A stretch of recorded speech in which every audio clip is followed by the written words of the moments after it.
വഖഫ് ഭേദഗതി നിയമവുമായി ബന്ധപ്പെട്ട ഹർജികൾ പുതിയ ബെഞ്ചിന് നൽകി ചീഫ് ജസ്റ്റിസ് സഞ്ജീവ് ഖന്ന. നിയുക്ത ചീഫ് ജസ്റ്റിസ് BR ഗവായിയുടെ നേതൃത്വത്തിലുള്ള ബെഞ്ചായിരിക്കും ഹർജികൾ പരിഗണിക്കുക.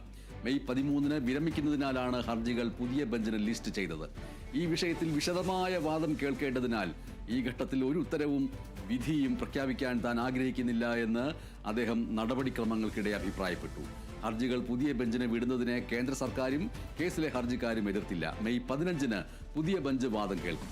വഖഫ് ഭേദഗതി നിയമത്തിനെതിരെയുള്ള ഹർജികൾ കഴിഞ്ഞ മാസം പരിഗണിച്ച സുപ്രീം കോടതി വഖഫ് സ്വത്തുക്കളിൽ തൽസ്ഥിതി തുടരണമെന്ന് ഇടക്കാല ഉത്തരവ് പുറപ്പെടുവിച്ചിരുന്ന കാര്യം ഓർക്കുക.